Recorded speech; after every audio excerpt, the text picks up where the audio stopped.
Olá, tudo bem com você? Seja muito bem-vindo a mais um capítulo do Mundo Corporativo aqui na CBN. Nosso assunto hoje, transição de vida e carreira. E para conversar conosco, convidamos Dorival Donadão, sócio-diretor da DN Consult, uma empresa, uma consultoria especializada em recursos humanos. Dorival Donadão, muito obrigado desde já pela sua presença aqui conosco no Mundo Corporativo. Bom dia. Bom dia, Milton. Eu que agradeço. Obrigado a vocês. Dorival Donadão, você está há 25 anos nessa carreira desenvolvendo esse tipo de trabalho. Então, a quantidade profissional que já passou por você é muito grande e muitos deles já com aquela discussão que teve no início, quando você perguntou para ele como você se vê aos 60, hoje ele já tem a resposta muito clara, até porque ele já chegou nesse momento. Traz para nós aqui algumas das experiências que para você são mais significativas, simbólicas até. Tá. Esses 25 anos que eu tenho em consultoria de recursos humanos, não necessariamente nesse tema. Esse tema não é tão idoso assim, mas na verdade de uns anos para cá a gente está se preocupando, digamos 5 anos para cá, né? O que prevalece ainda, infelizmente, é a resistência a esse tema. Não é fácil você propor isso, tanto para o indivíduo, para o executivo, tanto para a organização. Mas existem exemplos positivos, e eu acho que vai numa velocidade crescente. A ideia disto é entrar na agenda das empresas, na agenda de desenvolvimento dos profissionais e no modelo mental das organizações e das pessoas. Então existe sim pessoas que passaram por um hiato na chamada pré-aposentadoria, 60, 62 anos, bateu a crise existencial, pessoas até que tinham bem resolvida a questão financeira, né? Mas que bate um vazio de, bom, e agora o que eu vou fazer com toda a minha energia mental, intelectual, etc. E que acharam esse caminho, via coaching da consultoria, um trabalho, um apoio individualizado que a gente dá, acharam esse caminho. Geralmente nas próprias organizações, em outras organizações, no papel, como eu disse para você, ou de conselheiro, ou de participante de um comitê, ou até como consultor. Pessoas que a gente usa na própria consultoria, com o grau de senioridade que essas pessoas têm, em alguns papéis específicos, né, como consultor sênior de alta respeitabilidade, né, com autocredenciamento, e que ele pode, então, de um jeito diferenciado, atuar como consultor. Existem alguns casos, poucos ainda, eu espero que isso se prolifere, que eu possa te falar numa outra oportunidade de mais casos, né? Mas existe sim. Você se preparou para esse momento? Não.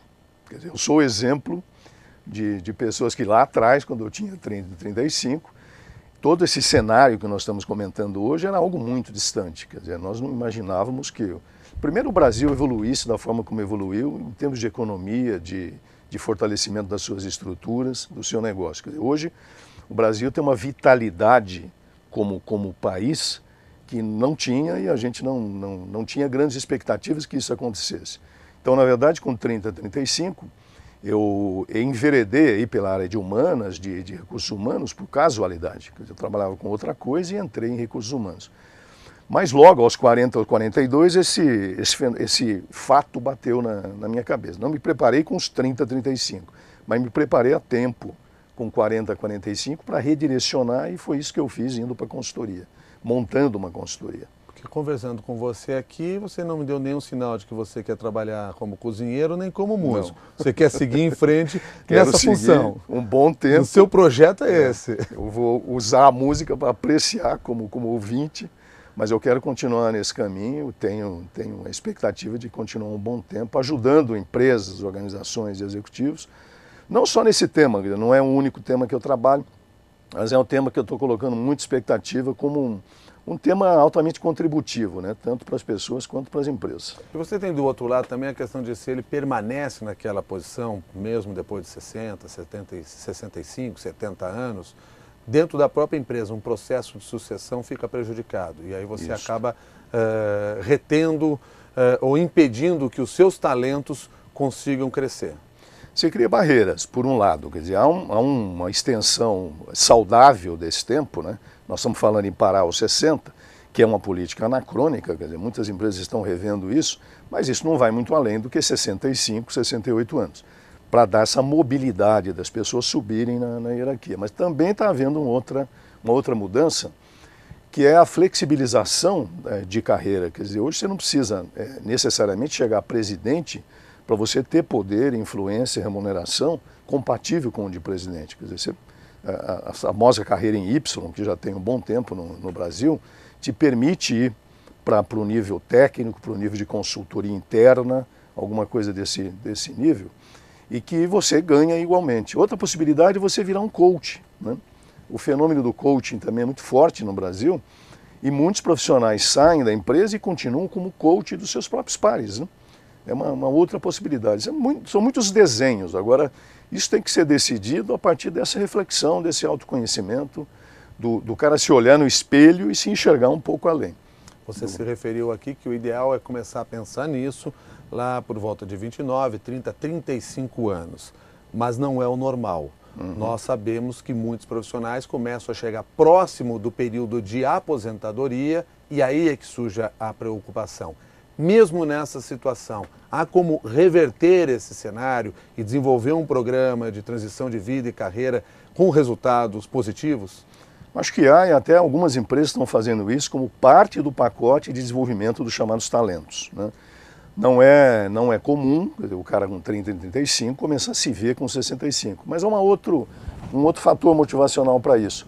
Ele está vendo o pai dele, né, os tios, muitas vezes nessa situação, se aposentam e cai um vazio existencial, parece que estão indo para o cemitério dos elefantes. Então ele percebe isso, ele percebe como isso é danoso, inclusive para a saúde mental, em todos os aspectos. E ele não quer repetir esse exemplo.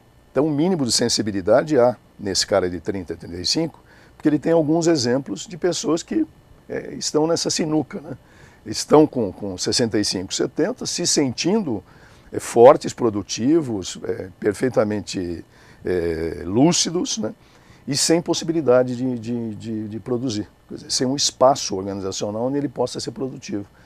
Então a gente usa até esse exemplo para cair a ficha do cara de 35 e ele se enxergar com 65. Dentro disso tem também uma questão da preparação da vida financeira, à medida que a possibilidade de ele ter uma queda de renda a partir do momento em que ele faz a troca da carreira é grande. Normalmente cai a renda? Normalmente cai, mas se a gente usar esse espectro de possibilidades, dele ser consultor, dele ser coach, de ele de alguma forma atuar num conselho, a remuneração para isso também subiu no Brasil. Faz parte desse fenômeno que eu te falei, da evolução do modelo de governança do Brasil. Essas posições são muito bem remuneradas. Isso não acontecia no passado recente, até 5 anos por aí. Então ele pode sim ter o mesmo nível de remuneração e muitas vezes eu conheço casos em que há uma elevação da remuneração, mudando de chapéu profissional. Não é ainda o comum, não é a maioria, mas é um caminho, é uma tendência. E essa tendência deve se fortalecer. Ele pode encontrar um campo de competência, até um campo de diferenciação, dele ter uma atuação diferenciada no mercado, numa organização ou numa ONG, nesse fenômeno também comum no Brasil de evolução do terceiro setor, onde ele pode e deve ser bem remunerado. Tem essa questão importante, né? Quer dizer, ele pode, dentro dessa transição de carreira, dentro desse horizonte, usar a experiência adquirida no terceiro setor. Sim. Não necessariamente numa empresa ou num negócio próprio, mas em alguma organização não governamental na qual ele possa desenvolver todo o seu talento lá dentro em benefício de uma causa. Sim, fora do Brasil isso é muito comum há mais tempo. No Brasil esse cenário está muito forte hoje, do chamado terceiro setor, e no próprio poder público. Então outra coisa que a gente acompanha com otimismo aí, né, é a mudança do modelo no próprio poder público. Não é ainda uma tendência forte e marcante que inclui todos os governos, mas há experiências positivas, né, de atuação em governos, em setores públicos, com alta eficiência, com alta seriedade, com alta ética. Então, como bom cidadão, eu acredito até que esse exemplo vá se proliferar e que seja possível o cara com 65 anos ir, por exemplo, para o poder público, com algum tipo de colaboração, não necessariamente como funcionário público, mas como um prestador de serviço, e também ali ele ser produtivo. Como é que você consegue trabalhar essa sua ideia com um jovem que vai entrar no mercado de trabalho e aí você olha para ele e diz assim, você já tem que estar pensando no que vai ser depois. Se ele muitas vezes sequer definiu o seu início de carreira, você já está cobrando dele como vai ser o pós-carreira. O que eu sugiro é que ele coloque na agenda, né? Se você forçar a barra, de fato, o cara com 28, 30 anos acha anacrônico. Acho que é meio fora do contexto pensar em 30 anos. Mas que em algum momento na vida, no acompanhamento de vida, até para quem está na área de desenvolvimento da organização, na área de RH, que esse tema venha na agenda, quer dizer, que se coloque na agenda de desenvolvimento, não necessariamente ali no começo, mas que ele coloque isso no seu projeto de vida, né? Pensar o futuro, construir esse futuro de alguma forma, não esperar que as circunstâncias levem, né, um cidadão. Se a gente colocar muito bem esse tipo de argumento, isso até é reforçado por ele. O que ele não tem é a resposta, isso é natural, como ele se vê. Ele vai construindo essa resposta na medida que ele evolui no seu quadro profissional. Mas na medida que ele vai ganhando maturidade, esse tema é recorrente, quer dizer, acho que ele vem, de vez em quando vem na pauta de preocupação.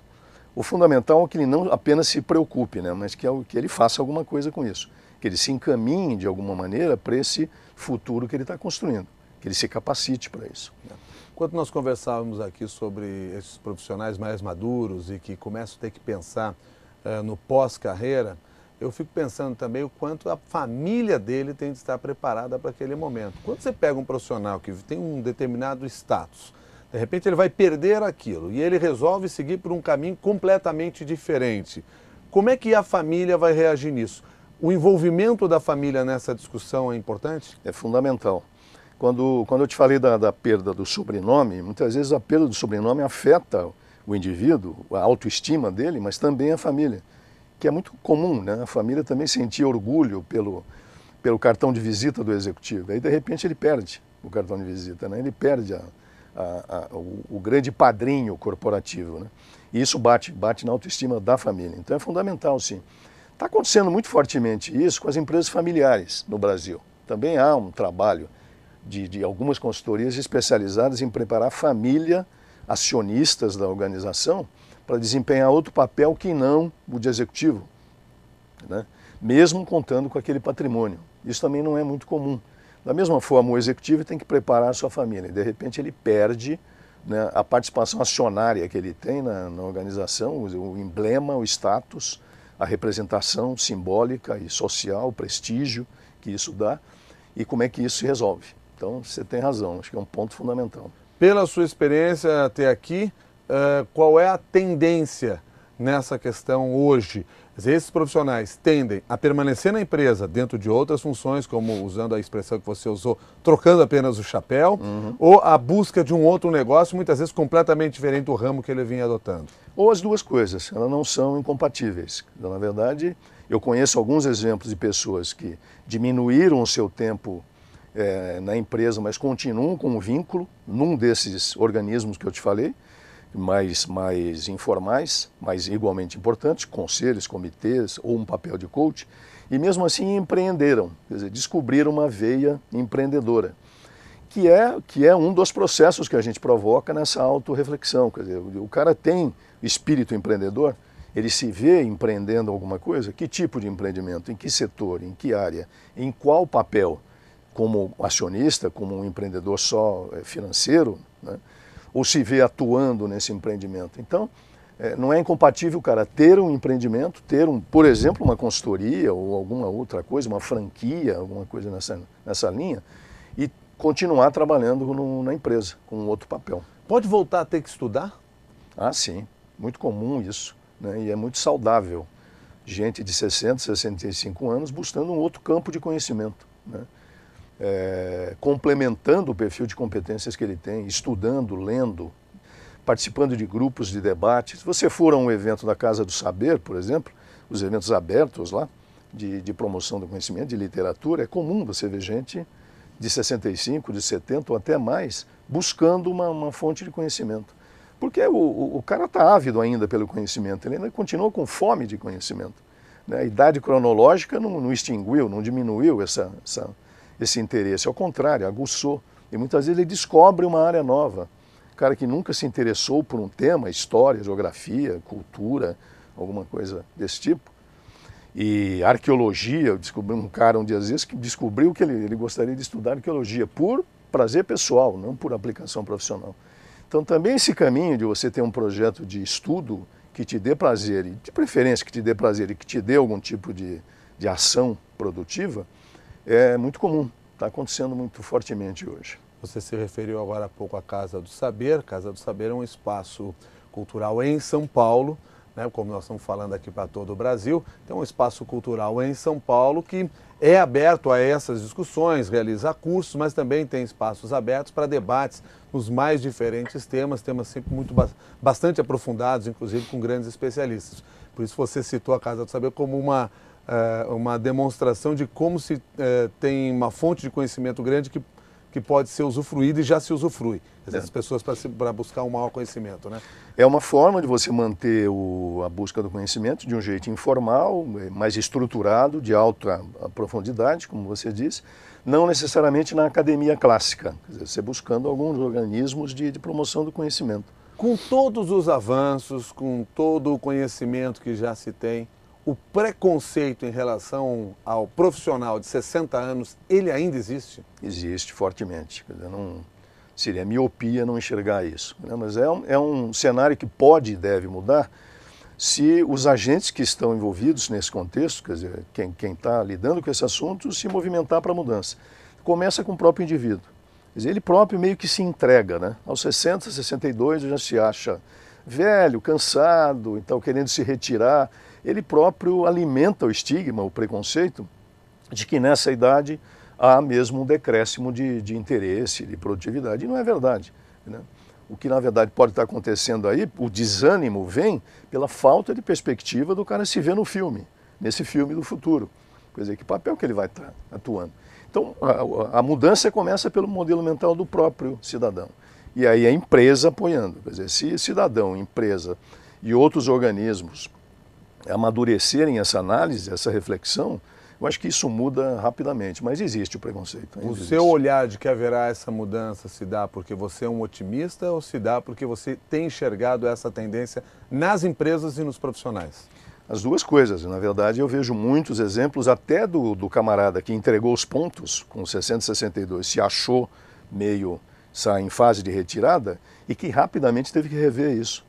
Porque aí quando ele bate na vida real, ele percebe que não é verdade, ele sente necessidade de continuar produtivo, útil, né, e atuante de alguma forma, e ele retorna. Então são poucos os casos do cara que se entrega mesmo e realmente caminha para a aposentadoria. Então eu acredito que muda, que esse cenário mude. As organizações, algumas grandes organizações estão investindo nisso, né, até, como eu disse para você, como um fator de atração e de retenção de gente, de talento.